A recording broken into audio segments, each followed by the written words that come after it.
Last episode, we wrapped up the Nether display by adding the last of the 5 Nether biomes, the Soul Sand Valley. But one thing that's far from being complete is our overworld. The custom LEGO Minecraft world has great variety when it comes to trees, with oak, birch, spruce, jungle, swamp, cherry, mangrove, and acacia trees all being represented. That list, though, has one pretty obvious exclusion, and that's the dark oak. And thanks to the many suggestions for this biome, today we'll finally be adding it to the world. So hey, let's get to building.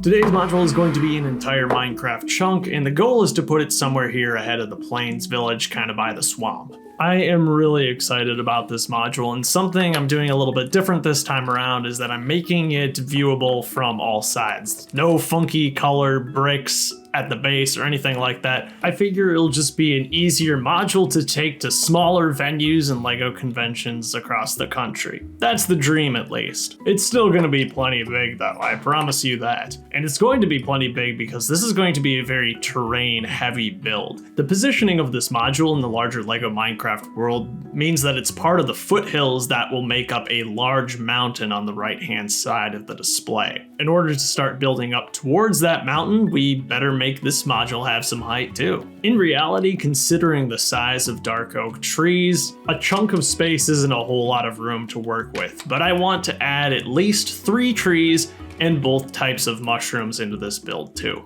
It's gonna help it feel a bit more like a forest rather than something like the cherry grove in the display, which is just simply made up of 1 tree. The verticality of the build is going to help a lot with that too, meaning that trees and mushrooms can overlap each other at different heights and still all be visually distinct. The extruding bricks and plates I've been placing down here are marking the positions of those trees and mushrooms.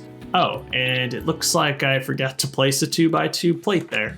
That's better. And of course, a big module like this means there's a lot of 2x2 tiles to lay down. So sit back, relax, enjoy sweet, sweet tiling time.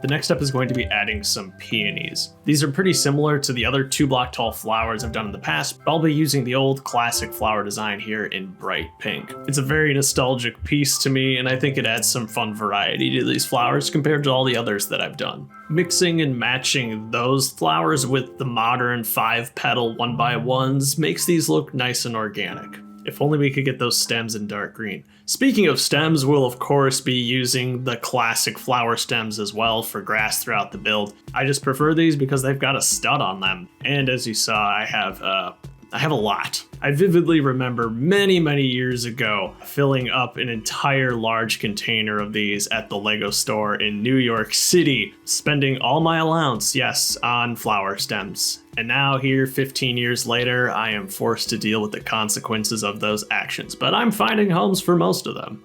The terrain that you're seeing go up here in the center is very much inspired by classic Minecraft terrain generation. The plan is to bridge the gap between the 2 boulders here with an actual arch. All that extra space on top will allow us to add another tree and another mushroom. I feel like you don't see a lot of terrain like this anymore in-game after the Caves and Cliffs update. I think it looks really good, looks really natural, and it really takes me back to those good old days. Reminds me of playing the free Pocket Edition on my iPod Touch 4.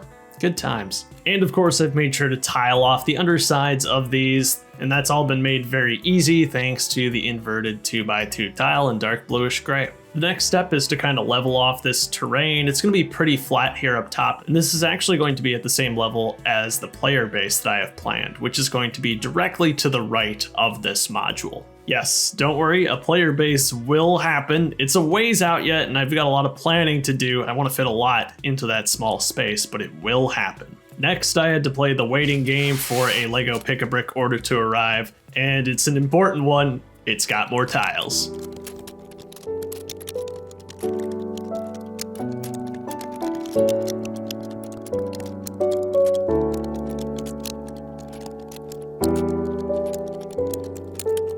I really like those peonies from earlier, so I decided to order some more of those classic pink flowers and put them up top here too. And of course, I got to use a few more of those classic grass stems up here too. There's still thousands left by the looks of it. But perhaps most importantly for a dark oak forest, we need some dark oaks. For these, I'll be using regular LEGO green for the leaves and dark brown for the trunk. The trees essentially are built the same way that the oak, swamp, and birch trees are in the rest of the world, but of course with slightly different shaping to replicate the look of the in-game dark oak. They are thick trees, that's for sure. But the advantage of that is that it makes them a lot sturdier. With each one having a 4x4 brick base, there's no way that these things are going to fall over. To get the perfect trees for this build, I spawned about 30 in-game and chose my favorite 3 to recreate block for block. And those are the trees you're going to be seeing here. They're actual trees that you could stumble upon in a dark oak forest biome, and I think that's kind of cool. Using all these studs not on top techniques ensures that each of the trees will be smooth on the undersides. Since they're a bit taller, it's actually going to be pretty easy to see beneath them, and I want to make sure that you see some flat surfaces. I suppose it's kind of ironic that I'm making my LEGO build as un-LEGO-like as possible, but that is the beauty of LEGO Minecraft, folks. We'll get these trees added into their preset locations, and all of a sudden this build is really starting to feel like a dark oak forest. For funsies, I'm also going to add in a regular oak tree here too, as they can spawn in the forests in-game as well. Just add some variety to the shapes and textures of the trees. But no dark oak forest is complete without some giant mushrooms, and we'll want to add one of each in here, both the red mushroom and the brown mushroom. And I'm going to be using the same exact designs that I introduced with the Mushroom Island build from way early on in the series.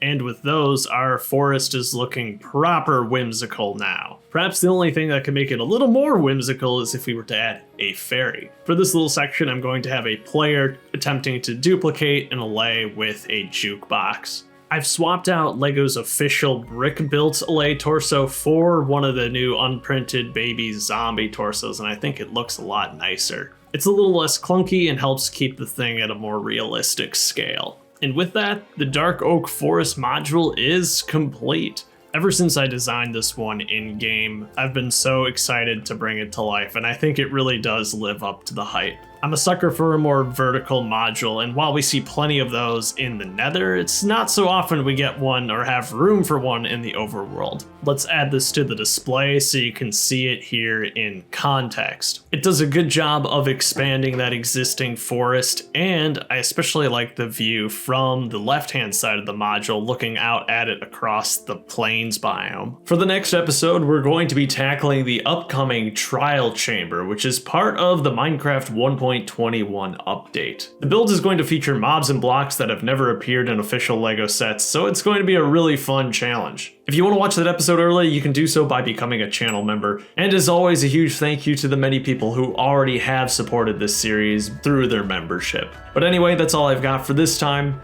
You have yourself a great life, and I'll see you later.